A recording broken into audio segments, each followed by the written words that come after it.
उत्सव का आयोजन होने वाला था। उत्सव के लिए जो उत्सुक ब्रजवासी थे, उन्हें देखकर भगवान कृष्ण ने बड़े बूढ़े गोपों से कौतूहलवश पूछा कि ये इंद्रोत्सव क्या वस्तु है जिससे आप लोगों को इतना हर्ष हो रहा है। श्री कृष्ण को अत्यंत आदर पूर्वक प्रश्न करते देखकर नंद गोप ने कहा, बेटा, देवराज इंद्र मेघ और जल के स्वामी हैं। उन्हीं से प्रेरित होकर मेघ जलमय रस की वृष्टि करते हैं। उस वृष्टि से ही अन्न पैदा होता है, जिसे हम तथा अन्य देहधारी खाकर अपना जीवन निर्वाह करते और देवता आदि को भी तृप्त करते हैं। ये दूध और बछड़ों वाली गौवें इंद्र के बढ़ाए हुए अन्न से ही संतुष्ट होकर हष्ट पुष्ट रहती हैं। जहाँ वर्षा करने वाले मेघ होते हैं, वहाँ बिना खेती की भूमि नहीं दिखाई देती, कोई ऋणग्रस्त नहीं रहता और वहाँ एक भी भूख से पीड़ित मनुष्य नहीं दिखाई देता। मेघ सूर्य की किरणों द्वारा इस पृथ्वी का जल ग्रहण करते और फिर संपूर्ण लोगों की भलाई के लिए उसे बरसा देते हैं। अतः वर्षा ऋतु में सभी राजा लोग, हम तथा अन्य देहदारी भी बड़ी प्रसन्नता के साथ उत्सव मनाते और देवराज इंद्र की पूजा किया करते हैं। इंद्र पूजा के विषय में नंद गोप का ऐसा कथन सुनकर भगवान दामोदर ने इंद्र को कुपित करने के उद्देश्य से कहा, पिताजी, हम लोग न तो खेती करते हैं और न व्यापार से ही जीविका चलाते हैं। हमारे देवता तो ये गौवे ही हैं, क्योंकि हम सब लोग वनवासी हैं। अन्वीक्षिकी, त्रयी, वार्ता और दंड नीति, ये 4 प्रकार की विद्याएं हैं। उनमें से वार्ता का संबंध हम लोगों से है, अतः उसका वर्णन सुनिए। पिताजी, कृषि, वाणिज्य और पशुपालन, इन तीनों वृत्तियों पर वार्ता अविलंबित रहती है। कृषि किसानों का व्यवसाय है और वाणिज्य क्रय विक्रय करने वाले वैश्यों की। हम लोगों की सबसे प्रधान वृत्ति है गोपालन। इस प्रकार ये वार्ता के 3 भेद हैं। उपर्युक्त 4 विद्याओं में से जो जिस विद्या से निर्वाह करता है, वही उसके लिए महान देवता है। उसे उसी की पूजा अर्चना करनी चाहिए। पिताजी, वही उसके लिए उपकारक है। जो मनुष्य एक का दिया हुआ फल भोगता और किसी दूसरे की पूजा करता है, वह इस लोक या परलोक में कहीं भी कल्याण का भागी नहीं होता। हमारे इस व्रज की जो प्रख्यात सीमाएं हैं, उसका पूजन होना चाहिए। सीमा के भीतर वन है और वन के भीतर संपूर्ण पर्वत हैं, जो हमारे लिए परम आश्रय हैं। अतः हमें गिरि यज्ञ और गोयज्ञ आरंभ करना चाहिए। इंद्र से हमारा क्या लाभ होता है? हमारे लिए तो गौवे और गिरिराज ही देवता हैं। ब्राह्मण मंत्र युक्त यज्ञ को प्रधानता देते हैं। किसानों के यहाँ सीर यज्ञ अर्थात हल पूजन होता है और हम जैसे वन और पर्वतों में रहने वाले लोग गिरि यज्ञ और गोयज्ञ का अनुष्ठान करें तो उत्तम रहेगा।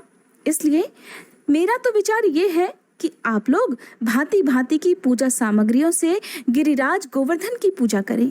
संपूर्ण व्रज का दूध एकत्र किया जाए और उससे ब्राह्मणों तथा अन्य याचकों को भोजन कराया जाए। इस प्रकार गोवर्धन का पूजन, होम और ब्राह्मण भोजन हो जाने पर गौओं का शरद ऋतु में प्राप्त होने वाले पुष्पों द्वारा श्रृंगार किया जाए और वे गिरिराज की परिक्रमा करें। गोपगण, यही मेरी सम्मति है।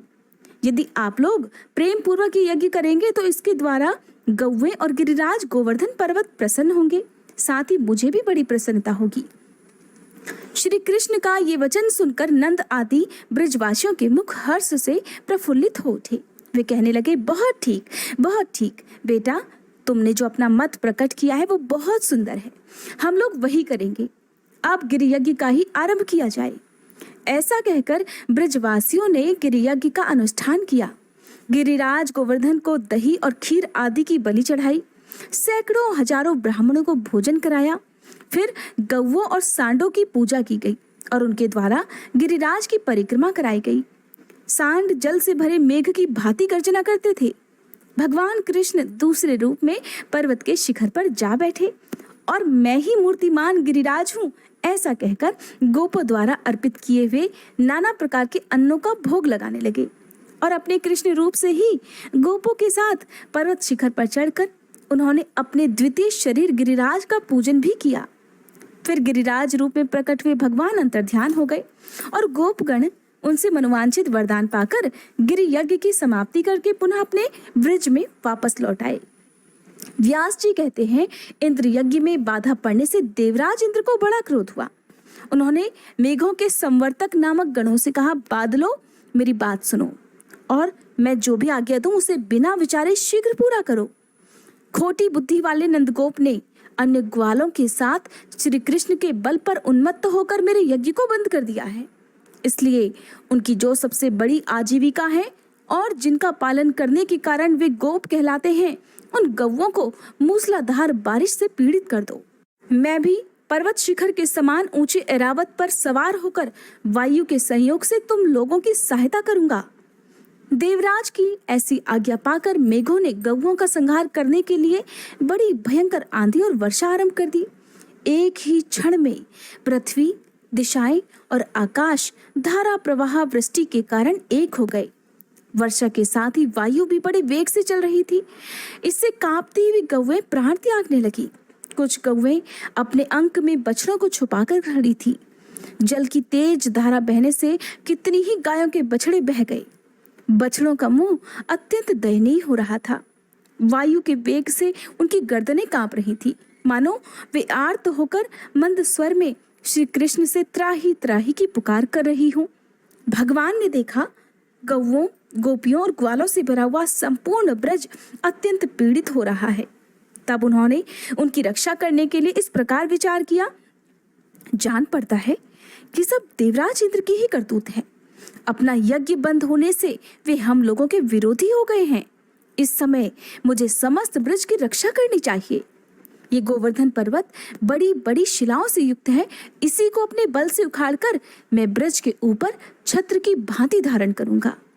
ऐसा निश्चय करके श्री कृष्ण ने गोवर्धन पर्वत को उखाड़ लिया और उसे लीला पूर्वक एक ही हाथ से धारण कर लिया। पर्वत उखाड़ने के बाद जगदीश्वर श्री कृष्ण ने गोपों से कहा, मैंने वर्षा से बचने का उपाय कर दिया। तुम सब लोग इसके नीचे आ जाओ और जहां वायु का झोंका ना लगे ऐसे स्थानों में यथा योग्य बैठ जाओ। किसी प्रकार का भय मत करो। पर्वत के गिरने की आशंका तो बिल्कुल ही छोड़ दो। भगवान के इस प्रकार कहने पर समस्त गोप छकड़ों पर बर्तन भांडे लादे गौओं के साथ उसके नीचे आ गए। वर्षा की धारा से पीड़ित हुई गोपियां भी वहां आ गई। श्री कृष्ण ने गोवर्धन पर्वत को स्थिरता पूर्वक धारण कर रखा था और वह पर्वत तनिक भी हिलता डुलता नहीं था। ब्रज में रहने वाले गोप गोपीजन हर्ष और विस्मयपूर्ण दृष्टि से उन्हें देखते रहे। नंद के ब्रज में मेघों ने लगातार 7 रातों तक वर्षा की। वे इंद्र की आज्ञा से गोपों का विनाश करने पर तुले हुए थे, परंतु श्री कृष्ण तब तक उस पर्वत को धारण किए खड़े ही रह गए। इससे गोकुल की पूर्ण रक्षा हुई और इंद्र की प्रतिज्ञा झूठी हो गई। तब उन्होंने बादलों को वर्षा करने से रोक दिया। बादल हट गए, आकाश स्वच्छ हो गया और इंद्र का षड्यंत्र सफल नहीं हो सका। तब समस्त ब्रज के लोग प्रसन्नता पूर्वक वहां से निकलकर पुनः अपने अपने स्थान पर आ गए। फिर श्री कृष्ण ने भी महापर्वत गोवर्धन को यथास्थान रख दिया। ब्रजवासी विस्मित होकर उनकी ये लीला देख रहे थे। श्री कृष्ण ने तो गोवर्धन पर्वत धारण करके समूचे गोकुल को बचा लिया। ये जानकर इंद्र को उनके दर्शन करने की इच्छा हुई। वे महागज ऐरावत पर आरूढ़ होकर ब्रज में आए। वहां देवराज ने गोवर्धन पर्वत के समीप श्री कृष्ण का दर्शन किया। वे गोप शरीर धारण करके गौवें चरा रहे थे। उनका पराक्रम अनंत था। संपूर्ण जगत के रक्षक भगवान कृष्ण वहां ग्वाल बालों से घिरे हुए खड़े थे। ऊपर पक्षीराज गरुड़ अन्य प्राणियों से अदृश्य रहकर श्री हरि के मस्तक पर अपने पंखों से छाया कर रहे थे। ये देखकर इंद्र एकांत में ऐरावत हाथी से उतरे और प्रेम से एकटक देखते हुए भगवान मधुसूदन से मुस्कुराकर बोले, महाबाहु श्री कृष्ण, मैं आपके समीप जिस कार्य के लिए आया हूँ उसे सुनिए। मेरे प्रति कोई अन्यथा विचार नहीं करना चाहिए। हे परमेश्वर, आप ही संपूर्ण जगत के आधार हैं और पृथ्वी का भार उतारने के लिए भूतल पर अवतीर्ण हुए हैं। मेरा यज्ञ बंद होने से मेरे मन में विरोध जाग उठा और मैंने गोकुल का नाश करने के लिए बड़े बड़े मेघों को वर्षा करने की आज्ञा दे दी। उन्होंने ही ये संहार मचाया है, परंतु आपने महापर्वत गोवर्धन को उखाड़कर समस्त गवों को कष्ट से बचा लिया। हे वीरवर, आपके इस अद्भुत कर्म से मुझे बड़ी प्रसन्नता हुई है।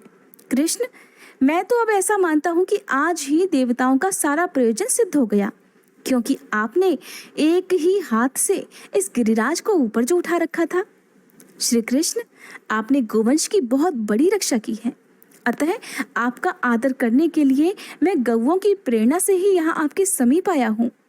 गौओं के आदेशानुसार आज मैं उपेंद्र के पद पर आपका अभिषेक करूंगा। आज से आप गौओं के इंद्र होकर गोविंद नाम से विख्यात होंगे। ऐसा कहकर देवराज इंद्र ने ऐरावत हाथी से घंटा उतारा। उसमें पवित्र जल भरा हुआ था। उस दिव्य जल से उन्होंने श्री कृष्ण का अभिषेक किया। श्री कृष्ण का अभिषेक होते समय गौओं ने तत्काल अपने थनों से दूध की धारा बहाकर वसुधा को भिगो दिया। अभिषेक का कार्य पूरा होकर देवराज इंद्र ने प्रेम और विनय पूर्वक श्री कृष्ण से फिर कहा,